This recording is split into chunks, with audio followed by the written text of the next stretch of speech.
उससे पहले आपको लाइव तस्वीरें दिखाएंगे जहां पर डॉक्टर मोहन यादव पहुंचे हुए हैं। तस्वीरें आपके सामने हैं, उज्जैन से लाइव तस्वीरें हम आपको दिखा रहे हैं। आप सभी जानते हैं कि कार्यक्रम यहां पर आज शिप्रा नदी के घाट पर हो रहा है। यहां आज जो है भूमि पूजन, अब शिप्रा नदी के घाट का जो भूमि पूजन है उसकी लाइव तस्वीरें हम आपको दिखा रहे हैं।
बेटियां शुभकामनाएं है, बेटियां पावन दुआएं है, जिसमें खुद भगवान बसता है, बेटियां वंदनाएं है। कन्या पूजन करते हुए हमारे यशस्वी मुख्यमंत्री जी तस्वीरें हम आपको दिखा रहे थे। देखिए किस तरह से वहां पर शिप्रा घाट पर भूमि पूजन के लिए मुख्यमंत्री डॉक्टर मोहन यादव पहुंचे। आप जानते भी हैं कि लगातार भोपाल में जिस तरह के कार्यक्रम हो रहे हैं, महिलाओं को सम्मान देने के लिए, सशक्तिकरण के लिए, महिलाओं को नमन के लिए जो कार्यक्रम लगातार हो रहे हैं, और उसी बीच मुख्यमंत्री डॉक्टर मोहन यादव वहां पर पहुंचे, जहां पर तमाम जो है तस्वीरें उज्जैन से हमने आपको दिखाई। बस कुछ ही क्षण और वहां भूमि पूजन का कार्यक्रम शुरू हो जाएगा। देखिए शिप्रा नदी के घाट पर जो भूमि पूजन का कार्यक्रम हो रहा है, इससे बहुत कुछ होगा। आगे जो सपने हैं वो कहीं ना कहीं साकार होंगे, और उज्जैन को जो हमें पूरा एक जिला जो है डेवलप करना है, उसके लिए अग्रसर हमारे मुख्यमंत्री डॉक्टर मोहन यादव हैं।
दीपक कल्याणम आरोग्य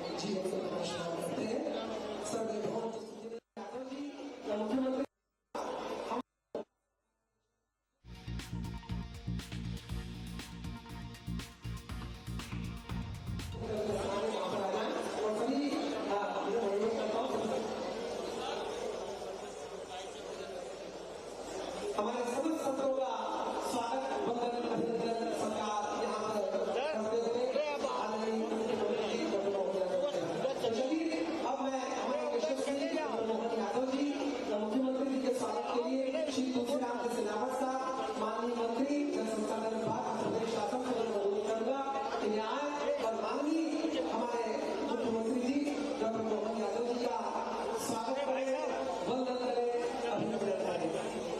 दोस्तों आपकी गणतंत्र ध्वनियों के साथ जोरदार तालियों से स्वागत है यशस्वी मुख्यमंत्री डॉक्टर मोहन यादव जी। हमारे यहाँ ने जो आज आप सभी को इतनी अनुपम यहाँ पर सौगात दे रहे हैं, श्री गौतम टेटवाल जी माननीय राज्य मंत्री एवं प्रभारी मंत्री कौशल विकास एवं रोजगार विभाग प्रदेश शासन।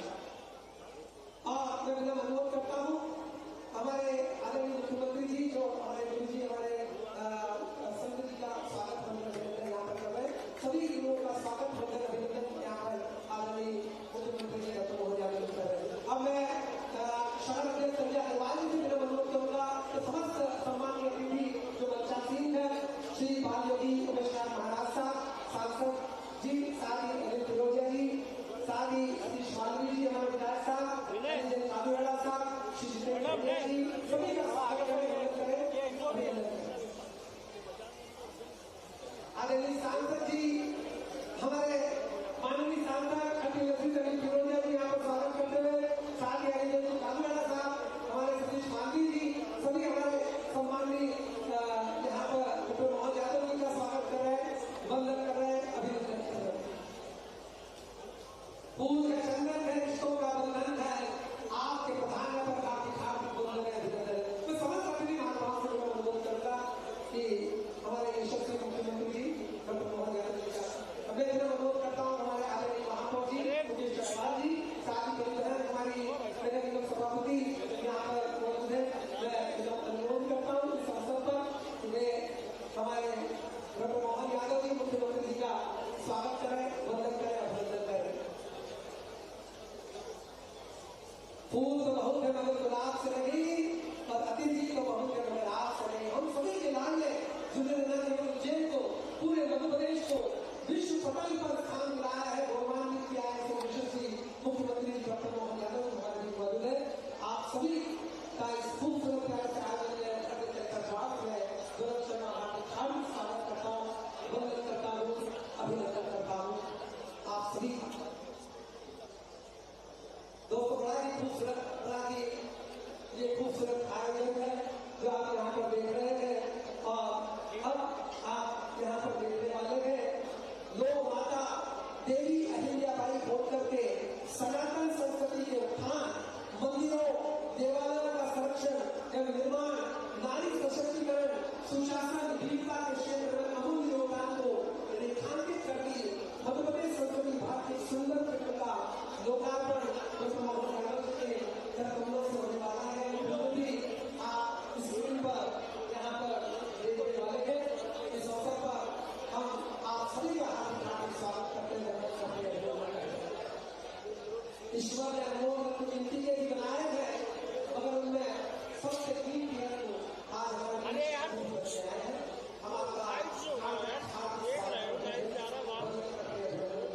यशस्वी हमारे लाल ने सभी के प्रिय मुख्यमंत्री डॉक्टर मोहन यादव जी, समस्त सभी महानुभाव, सभी संत जिनका स्वागत करना यहाँ पर आप देख रहे हैं।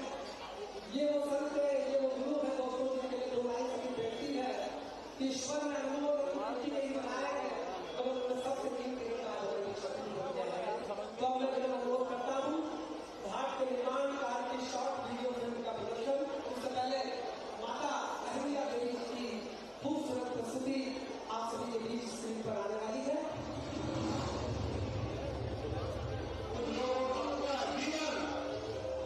उनके जीवन का एक अध्याय इतना प्रेरक होता है, इतना शक्तिशाली होता है कि आने वाली पीढ़ियों को उससे सीख मिलती है। सभी से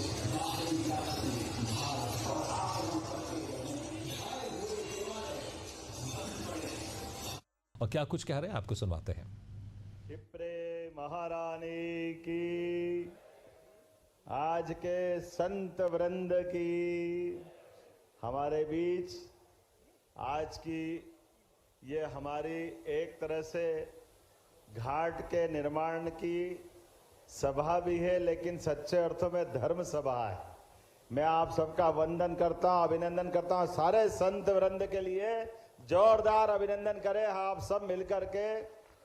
माननीय अखाड़ा परिषद के महामंत्री जी श्रीमान हरिगिरी जी महाराज साहब, डॉक्टर रामेश्वर दास जी महाराज साहब, हमारे जूना अखाड़ा के अध्यक्ष जी, निरंजनी अखाड़ा के अध्यक्ष जी, निर्वाणी अखाड़े के अध्यक्ष जी, आनंद अखाड़ा, आह्वान अखाड़ा, अग्नि अखाड़ा, अटल अखाड़ा, बड़ा उदासीन, नया उदासीन, निर्मल अखाड़ा, दिगंबर अणी अखाड़ा, निर्वाणी अणी अखाड़ा, निर्मोही अणी अखाड़ा, सभी के माननीय अध्यक्ष जी सबका प्रणाम करता हूं। जोरदार अभिनंदन पूरे मंच का। इधर से जो अखाड़े में है वो भी जो अखाड़े के साथ आशीर्वाद के साथ जुड़े हैं, सबको मान के चलता हूं। सारे संत वृंद और मंच पर ही मौजूद हमारे जल संसाधन मंत्री जिन्होंने अपनी बात रखी, श्रीमान तुलसीराम जी, नाम ही कितना अच्छा है। भगवान को प्रसाद नहीं लगे जब तक तुलसी दल नहीं डले, तो हमारे लिए तो परमात्मा की दया है। तुलसी दल के बिना बात कैसे बन सकती। और गौतम ऋषि के नाम पर गौतम टेटवाल जी, जोरदार अभिनंदन करो मंत्री द्वय का। और हमारे बीच सांसद माननीय अनिल फिरोजिया जी, हमारे बीच माननीय विधायक सतीश मालवी जी, माननीय विधायक अनिल जैन कालूहड़ा जी, माननीय विधायक जितेंद्र पंड्या जी, माननीय विधायक अरुण भीमावत जी, शाजापुर से माननीय महापौर मुकेश टटवाल जी, बहन कलावती यादव जी सभापति, माननीय विधायक डॉक्टर तेज बहादुर सिंह जी। आपके डॉक्टर साहब उधर थोड़ा मैं माफी चाहूँगा। इस अवसर पर जिला पंचायत के अध्यक्ष जी, उपाध्यक्ष जी, माननीय वरिष्ठ नेता, पहले तो दोनों अध्यक्ष संजय अग्रवाल जी और राजेश धाकड़ जी, दोनों जिला अध्यक्ष ग्रामीण और शहरी। इस अवसर पर वरिष्ठ नेता रूप अमनानी जी, माननीय जगदीश अग्रवाल जी, बहादुर सिंह बोरमुंडला जी, हमारे बीच नाम के तो लिए सारे के सारे पूरे सम्मानीय मंच पे बैठे सभी समस्त अतिथिगण, और इस अवसर पर अलग अलग दायित्ववान सभी हमारे वरिष्ठ नेतागण, ओम जी सहित सारे मित्रों को नमस्कार करता हूं और दो हाथ जोड़ के आपको बधाई देता हूं, आपका भी अभिनंदन करता हूं। अहिल्या महारानी और हमारी सनातन संस्कृति, उनके जन्म जयंती के अवसर पर आज 300वां जन्म जयंती वर्ष।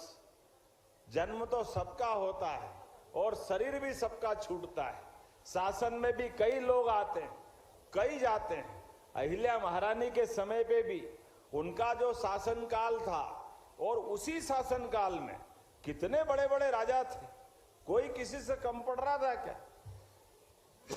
जाने क्या क्या उनके पास दायित्व रहा है। लेकिन समय पे पुण्य के कार्य जिससे हो जाए, ये खुद की इच्छा और परमात्मा का आशीर्वाद और संत वृंद की श्रद्धा होती है, तो कोई देवी अहिल्या बनती है। बोले अहिल्या महारानी की। हमारे लिए क्या सौभाग्य का समय था। वो काल ही अजब था, वो काल ही गजब था। और कितना मिला जुला रूप है। एक राजा उज्जैन के महाजी सिंधिया, बोलिए महाजी महाराज की जय। महाजी महाराज अहिल्या जी के पहले मल्लावराव होलकर और महाजी और कुछ हद तक राणोजी महाराज, ये बाजीराव पेशवा ने होलकर और सिंधियाओं के लिए सूबेदारी दे करके मालवा का एक तरह से काल के समय में भाग्य पलटा। और भाग्य पलटने का परिणाम कैसा आया? भाग्य पलटते ही ये 1236 में सभी देवस्थान जो ध्वस्त हुए थे इल्तुतमिश के आक्रमण के बाद, गुलाम वंश का सेकंड शासक, उसने हमारे सारे देवस्थान नष्ट भ्रष्ट कर दिए। उज्जैन की आभा कीर्ति प्रसिद्धि जो हजारों हजार साल से थी, वो नष्ट हुई। लेकिन समय ने पलटा करा, महाकाल ने काल का समय बदल दिया। और इसलिए पहले महाकाल मुस्कुराए, ये जो वर्तमान का मंदिर हमको दिखता है, ये महाजी महाराज ने बाबा रामचंद्र शेणवे जी के माध्यम से स्कंद पुराण के अवंती खंड के हिसाब से सारे देवस्थान, एक एक देवस्थान को पुनः उनका जीर्णोद्धार करते हुए उनके विकास के सारे काम के साथ आज जो भगवान के मंदिर हमको जगमगाते दिखाई देते हैं, ये हमारे उस काल का ये प्रताप है बाबा महाकाल का और महाजी महाराज का। और उसी के तुरंत बाद मल्लाराव जी की बहू, सच्चे अर्थों में तो बेटी थी उनकी, एक आदर्श बहू, सास और ससुर जिस बहू को बेटी की जान से ज्यादा मानते थे, ये वो दौर है जो हम मानता है। कई बार टीवी वाले, फिल्म वाले सास ससुर का संबंध बहू के साथ कितना उल्टा पुल्टा बताते हैं, क्या क्या बताते हैं, लेकिन हमारे यहाँ ऐसा है नहीं। कोई अपवाद छोड़ दो, गेहूं में कंकर तो हर जगह मिल जाते हैं, लेकिन इसका मतलब गेहूं होता है, कंकर को छान के बाहर निकाला जाता है, अपवाद होता है।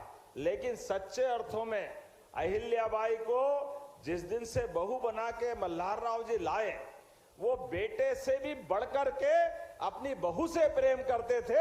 जोरदार अभिनंदन करो अपने उस बहू बेटे के संबंध के लिए। और जैसे दोनों में होड़ लगती थी, सास की ज्यादा लाड़की बहू है या ससुर की है, दोनों इतना ध्यान रखते थे अपनी बहू का, और उनने नाम बदल दिया। बहू के लिए ससुर मामा हो गए, वो अपने ससुर को मामा के बुलाती थी, और जो सास थी उसको माँ के बुलाती थी। अहिल्या माता ने उनके बीच अपनी सेवा से, अपने प्रेम स्नेह से अद्भुत स्नेह पाया, और उनकी प्रतिभा को पहचान कर खांडेराव उनके बेटे हैं, लेकिन राजकाज की शिक्षा मल्लाराव जब भी रहते इंदौर महेश्वर पूरी चिंता पालते थे। अपने सुयोग्य शिक्षकों के साथ राजकाज कैसे करना चाहिए, अपनी मौजूदगी में दरबार में फैसले उनसे करवाते थे। अहिल्या जो निर्णय करो, और वो कहते मामा कोई गलती हो गई तो उन्होंने कहा आप न्याय के सिंहासन पे बैठी हो, आप जो फैसला करोगी वो मान्य होगा। इतना अधिकार दे करके अहिल्या के जीवन में वो स्वर्णिम काल था, और इसी का परिणाम रहा। हम सब देखते हैं अहिल्या माता के पूरे जीवन में गंगा की पवित्रता है, नर्मदा सी सादगी है, उनके जीवन में सनातन धर्म की रोम रोम में संस्कृति समाई हुई है। उनका पूरा जीवन, बेटे ने अन्याय किया, बेटे को दंड दिया, ससुर के साथ माँ बाप का संबंध रखा, लेकिन ससुर भी कितना प्रेम करते, वो युद्ध में भी हो तो युद्ध में भी अपने पत्र दे दे करके अच्छे अच्छे काम करने के लिए अहिल्या माता को सदैव मार्गदर्शन करते। और अहिल्या महारानी अपने पति के बीच में देहांत होने कारण सती होना चाहती थी। अपनी पगड़ी उतार के मल्हारराव जी ने कहा कि बेटी तेरी जो योग्यता है, ये सती होने से देश धर्म, सनातन धर्म का नुकसान होगा। तुमको इस देश के लिए जीना है, मालवा के लिए जीना है, सनातन संस्कृति की रक्षा करना। और अहिल्या माता ने वो अपना लिया हुआ संकल्प, आमतौर पे सती के लिए जो संकल्प लेता है वो लाल पट्टी सिर पे धारण करके वस्त्र अलग प्रकार से पहन लेते, उसको सती का भेष कहते। और एक बार जो भेष धारण कर ले, वो अपने उस वापस आना उसके लिए एक तरह से नए जीवन के बराबर होता है। लेकिन धन्य अहिल्या माता, इस संस्कृति के लिए उनने अपने इस आह्वान को हटा करके और भारत के इस गौरवशाली इतिहास को लिखने के लिए उनका अपना पूरा शासनकाल आपने लिए हाथ में महाकाल को लेकर के, महादेव को लेकर के उनने कहा अब मेरा जीवन मेरा नहीं रहेगा, ये सारा जीवन इस महादेव को समर्पित रहेगा। इसलिए इस जगत के कल्याण के लिए उनने शासन की व्यवस्था हाथ में हासिल की। बोले अहिल्या महारानी की। इसलिए अपने जीवन काल में उन्होंने शासन के सारे सूत्र, अपनी एकमात्र बेटी, उसका भी विवाह करने के लिए उस राज्य पे आने वाले कष्ट को, डाकुओं के आतंक को जो समाप्त करेगा वो कोई जाति समाज का होगा, वो अपनी बेटी का विवाह करने के लिए उसको संकल्पित कर देती। इसको उस समय के काल में पूरे देश में एक माहौल ऐसा बना कि अगर बहन बेटी को भी राज्य की बलिवेदी पे कोई चढ़ा सकता है, लेकिन अहिल्या माता के लिए सब समान थे। बेटा गलत काम करे, बेटे को दंडित करने का काम भी राजमाता अहिल्याबाई करती है। एकमात्र बेटा, बाद के क्रम तो इतना उनके लिए चुनौती वाला था कि बेटा चला गया, पति चले गए, बेटी चली गई, सास ससुर चले गए, ऐसा लगा कि मां नर्मदा के अलावा कौन बचा था उनका। लेकिन उस काल में भी अहिल्या माता ने संकल्प किया कि मेरे अपने राज्य में सुशासन के सारे कीर्तिमान बनेंगे, लेकिन अपने देश के अंदर भी जहां जहां मुगल सत्ता ने हमारे सोमनाथ का मंदिर, रामेश्वरम का मंदिर, बाबा विश्वनाथ का मंदिर, जो जो देवस्थान थे, सभी देवस्थानों पर मंदिरों के जीर्णोद्धार कराने का काम किया, अपने तरफ से घाट बनाने का, अन्न क्षेत्र चलाने का, धर्मशालाएं बनाने का। और उनकी मान्यता भी कैसी थी? उनकी मान्यता, उनके महामंत्री ने कहा कि महारानी आप ये मत करो। उनने कहा क्यों नहीं करें? उनने कहा ये अपने राज्य के बाहर है। उनने कहा तुम्हारा दिमाग सही है क्या? राज्य की सीमा हमारे अपने मनुष्यों के लिए हो सकती, लेकिन सांस्कृतिक रूप से पूरा देश एक है। इसलिए आसे तू हिमालय, अटक से लेके कटक तक, कश्मीर से लेके कन्याकुमारी तक, इस पूरे देश के अंदर सभी सनातन धर्मी के सारे देवस्थान में सबका हक बराबर है। इसलिए वहां की व्यवस्था के लिए जो बन सकेगा वो सब करूंगी, और इसी का परिणाम निकलता है। उनने और एक और अच्छी व्यवस्था दी। उस दौर में एक दो तरह के फंड रहते थे। एक तरह से पत्नी के हाथ में, पति अगर 1 रुपया कमा के लाए तो 25 पैसे वो पत्नी के हाथ में देता था, जो निजी खर्च के लिए रहते थे। 75 पैसा बाकी सबके लिए रहते थे। और गौतमा बाई ने उनके पति के द्वारा, मल्लाराव जी बहुत बड़े सूबेदार थे, उनका उस समय का सबसे बड़ा खजाना था 18.5 करोड़ रुपया। आज से 300 साल पहले जो गौतमा बाई के पास था, अहिल्या माता की सास के पास था, वो अपनी बहू को पूरा पैसा हाथ में देती और कहती है अहिल्या इसको तुम्हारी इच्छा हो जो करना, ये राज्य का पैसा नहीं है, ये खासगी का पैसा है। ये खासगी के पैसे से देश धर्म के लिए भी जो तुम्हारी इच्छा करो। और अहिल्या माता भी इतनी शुद्ध जिंदगी से जीती थी, अपने राजकाज का पैसा राजकाज में और बाकी के पैसे से वो पूरे देश में और दुनिया के अंदर, ऐसा माना जाता है किसी भी महिला के हाथ में इतना बड़ा पैसा नहीं था, लोगों का दिमाग खराब हो जाता, अच्छे अच्छे की नीयत फिसलती। एक बार बाजीराव के बाद वाले पेशवा के परिवार में से ही नीयत फिसली, लेकिन युक्ति बुद्धि से अहिल्या माता ने सबको निपटारा, सबका रास्ता बनाया और अपनी पवित्रता कायम रखी। आज के इस अवसर पर जब हम यहाँ घाट का शुभारंभ कर रहे हैं, महाराज ने कहा कि सिंहस्थ की शुरुआत हमारे यहाँ उज्जैन में हो गई। महाराज बिल्कुल सही बात है, लगभग 800 करोड़ से ज्यादा का तो ये हम भूमि पूजन कर रहे हैं। बोले छिपरे महारानी की जय। लेकिन केवल 800 करोड़ का घाट नहीं है, यहाँ छिपरा के जल में ये तो आनंद रहेगा ही, इसके अलावा भी आपको बताएंगे, तुलसीराम जी ने बताया अभी, जो इंदौर से आने वाला सारा गंदा पानी, उसके लिए भी आज अलग अलग 8 डैम का भूमि पूजन कर रहे हैं कि वो पानी भी साफ हो जाए। और उसके साफ होने के बाद भी वो अपने छिपरा में नहीं मिलेगा, वो यहाँ से 20 किलोमीटर दूर गंभीर नदी के डैम के नीचे सूखे वाले हिस्से में जाएगा। और हमारे लिए तो ये वाकई अद्भुत हुआ है, छिपरा जी का जहां से उद्गम है वहां कोई हिमालय जैसा बर्फ का पहाड़ नहीं है, कोई ग्लेशियर नहीं है, तो शुद्ध पानी कहां से आए? तो उसका भी फार्मूला निकाला है कि सारा बरसात के समय जब छिपरा जी के जल में बड़े प्रभाव के साथ बाढ़ जैसी स्थिति रहेगी, बारिश के जल को इकट्ठा करके सिलारखेड़ी के तालाब में इकट्ठा करेंगे। एक तरह से नदी का कितना फ्लो होता है, कितना बहाव होता है, वो सारा जल उठा के सिलारखेड़ी में रखेंगे। और बाद में बरसात के बाद धीरे धीरे करके क्षिप्रा जी के जल से आपके स्नान का प्रबंधन कर रहे हैं। क्षिप्रा जी के सभी घाट के ऊपर आनंद के साथ स्नान करेंगे, शुद्ध जल से स्नान करेंगे, पूरे साल करेंगे। और घाट बन रहे 30 किलोमीटर के। ये 30 किलोमीटर के घाट कितने बड़े हो गए और कितने लोग स्नान कर पाएंगे?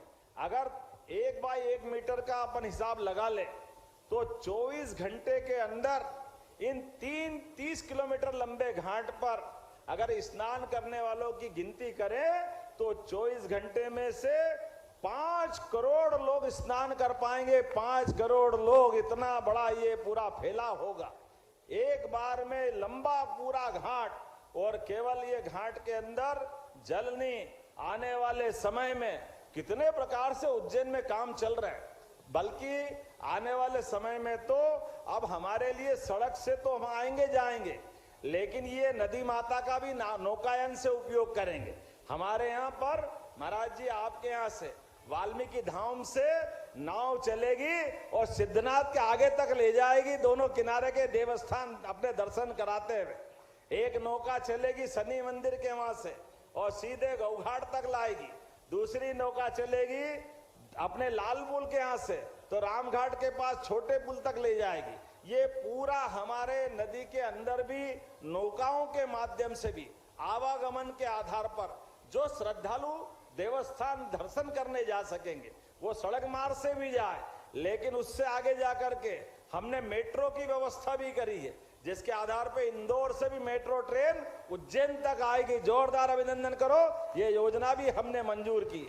हमारे कई मार्गों पर एलिवेटेड रोड और हरिद्वार की तरह उज्जैन का भी हमारे संत वृंद के माध्यम से सभी अखाड़ों में आप अपने अपने अखाड़ों में परमानेंट निर्माण करो।